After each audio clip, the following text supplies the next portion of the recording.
വളരെ പ്രധാനപ്പെട്ട ഒരു വാർത്തയിലേക്ക് പോവുകയാണ്. കേരള രാഷ്ട്രീയത്തിൽ രാഷ്ട്രീയ കോളിളക്കം സൃഷ്ടിച്ച ISRO ചാരക്കേസ് വീണ്ടും ചർച്ചയാവുകയാണ്. ഗൂഢാലോചന കേസിൽ CBI കുറ്റപത്രം സമർപ്പിച്ച സാഹചര്യത്തിലാണ് 3 പതിറ്റാണ്ട് മുമ്പത്തെ രാഷ്ട്രീയ അട്ടിമറിയും ചർച്ചയാകുന്നത്. അന്നത്തെ മുഖ്യമന്ത്രി K. കരുണാകരനെ കുടുക്കാൻ രാഷ്ട്രീയ ഗൂഢാലോചന നടത്തിയത് ആരാണെന്ന ചോദ്യമാണ് പ്രധാനമായും ഉയരുന്നത്.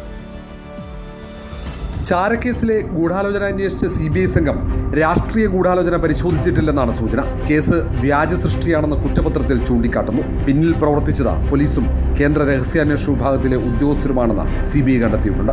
പക്ഷേ ചാരക്കേസിന്റെ മറയിൽ K. കരുണാകരൻ മന്ത്രിസഭയെ അട്ടിമറിക്കാനുള്ള നീക്കം അന്വേഷണ പരിധിയിൽ വന്നിട്ടില്ല. ചാരക്കേസിൽ ഏറ്റവും കൂടുതൽ പഴികേട്ട രാഷ്ട്രീയ നേതാവായിരുന്നു K. കരുണാകരൻ. രാജ്യദ്രോഹി എന്ന മുദ്രകുത്തിയായിരുന്നു രാഷ്ട്രീയ എതിരാളികൾ കരുണാകരനെ കുരിശിലേറ്റിയത്. ഇടത് ആരോപണങ്ങൾ കോൺഗ്രസ് ഗ്രൂപ്പ് പോരിൽ പ്രധാന ആയുധമായി മാറി. A വിഭാഗം കരുണാകരനെതിരെ ഓർമുഖം തുറന്നതോടെയാണ് മുഖ്യമന്ത്രി പദത്തിൽ നിന്നുള്ള പടിയിറക്കം. ചാരക്കേസ് വ്യാജമാണെന്ന് തെളിഞ്ഞതോടെയാണ് വീണ്ടും വിവാദങ്ങൾക്ക് വഴി തെളിയുന്നത്.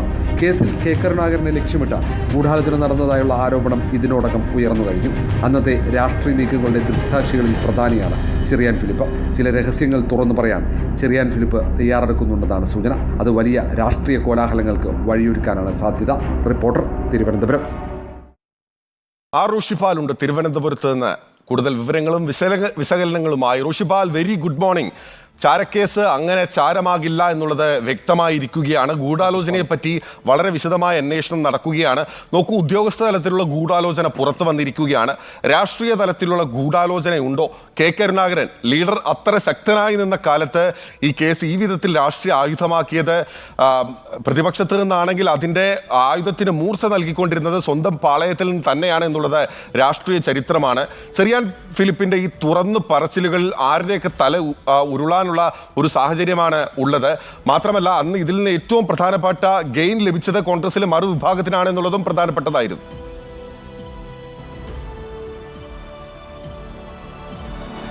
ബിനിൽ, 3 പതിറ്റാണ്ട് മുമ്പ് നടന്ന ISRO ചാരക്കേസ്, അന്ന് ഈ നമ്പി നാരായണൻ ഉൾപ്പെടെയുള്ള ISROയിലെ പ്രധാനപ്പെട്ട ശാസ്ത്രജ്ഞർ ഇതിൽ ബലിയാടാണെന്ന് പിന്നീട് CBI അന്വേഷണത്തിൽ, ജെയിൻ കമ്മീഷന്റെ അന്വേഷണത്തിൽ കണ്ടെത്തുകയും അത് CBI ആ അന്വേഷണം ഏറ്റെടുത്ത് ഈ കുറ്റപത്രം CJM കോടതിയിൽ സമർപ്പിച്ചതിന് പിന്നാലെയാണ് വീണ്ടും ഈ വിഷയം രാഷ്ട്രീയ കേരളം ചർച്ച ചെയ്ത് തുടങ്ങുന്നത്.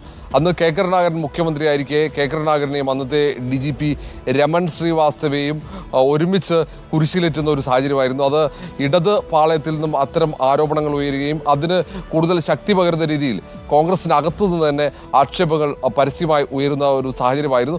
ഏതായാലും ഈ കാര്യം വീണ്ടും ചർച്ചയാകാനുള്ള അത് തുടക്കമിട്ട് കഴിഞ്ഞു. ചെറിയാൻ ഫിലിപ്പ് ചില സൂചനകൾ നൽകി. ഇതുമായി ബന്ധപ്പെട്ട ചില പുസ്തകങ്ങൾ എഴുതുന്നുണ്ട് എന്ന് ചെറിയാൻ ഫിലിപ്പ് പറയുന്നു. ഒപ്പം പത്മജ വേണുഗോപാലും അന്ന് K. കരുണാകരൻ അനുഭവിച്ച വേദനകൾ തുറന്നു പറഞ്ഞിട്ടുണ്ട്. ഏതായാലും ആ ഒരു വേട്ടയാടൽ, അന്ന് രാഷ്ട്രീയ വേട്ടയാടൽ നടന്നു എന്ന് K. കരുണാകരൻ്റെ കുടുംബം പറയുമ്പോൾ അത് സ്വാഭാവികമായി വീണ്ടും ചർച്ച. CBI അന്വേഷണത്തിൽ അത്തരം ഗൂഢാലോചനകൾ, രാഷ്ട്രീയ ഗൂഢാലോചന ഈ സംഭവത്തിൽ ഈ ISRO ചാരക്കേസുമായി ബന്ധപ്പെട്ട് നടന്നോ എന്ന പരിശോധന നടന്നിട്ടില്ല. മാത്രവുമല്ല, അതിൽ രാജ്യദ്രോഹ കുറ്റം ചുമത്താവുന്ന രീതിയിലുള്ള ഒരു അന്വേഷണവും നടന്നിട്ടില്ലെന്ന് സൂചനയുണ്ട്. കാരണം ആദ്യഘട്ടത്തിൽ FIR സമർപ്പിക്കുമ്പോൾ അതിൽ കൃത്യമായി പറഞ്ഞിരുന്നു രാജ്യത്തിൻ്റെ ക്രയോജനിക് സാങ്കേതിക വിദ്യ തകർക്കാൻ അല്ലെങ്കിൽ അതിൻ്റെ മുന്നോട്ടേക്കുള്ള പോക്ക് തടയാനുള്ള ശ്രമം ഈ അന്വേഷണ ഉദ്യോഗസ്ഥന്മാരുടെ ഭാഗത്തുനിന്ന് ഉണ്ടായിട്ടുണ്ട്. അതിന് രാജ്യാന്തര ശക്തികളുടെ പിന്തുണയുണ്ടെന്നുള്ള സംശയവും FIRൽ പ്രകടിപ്പിച്ചിരുന്നു. പക്ഷേ അന്വേഷണം പൂർത്തിയായി കുറ്റപത്രം കോടതിയിലെത്തുമ്പോൾ അത്തരം ഒരു തെളിവുകൾ CBI കണ്ടെത്തിയതായി നമുക്ക് വ്യക്തമാകുന്നില്ല. അതിനൊപ്പം തന്നെയാണ് ഇതിന് പിന്നിൽ പ്രവർത്തിച്ച രാഷ്ട്രീയ ഗൂഢാലോചനയെക്കുറിച്ചുള്ള ഒരു അവ്യക്തത. ആ അവ്യക്തതയിലേക്ക് ഏതായാലും അത് കൃത്യമായി പുറത്തു കൊണ്ടുവരാനുള്ള CBI നീക്കം ഉണ്ടായില്ല. ഇനി ഈ K. കരുണാകരൻ്റെ കുടുംബം അത്തരം ആവശ്യം നേരത്തെ ഉന്നയിച്ചിരുന്നില്ല. പക്ഷേ പത്മജ വേണുഗോപാൽ കോൺഗ്രസ് വിട്ട് BJP പാളയത്തിലേക്ക് കൂടുമാറിയ സാഹചര്യത്തിൽ ഈ ചർച്ചകൾക്ക് ആക്കം കൂടും.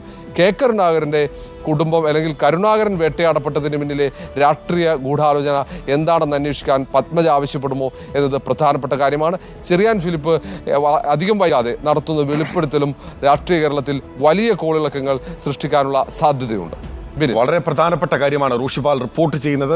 ചെറിയാൻ ഫിലിപ്പിന്റെ തുറന്നു പറച്ചിലുകൾ ഏത് തലത്തിലേക്ക്, പ്രത്യേകിച്ച് കോൺഗ്രസിലെ ആഭ്യന്തര രാഷ്ട്രീയത്തിൽ ഉൾപ്പെടെ പ്രതിഫലിക്കുമെന്നുള്ള പ്രധാനപ്പെട്ട ചോദ്യമുണ്ട്.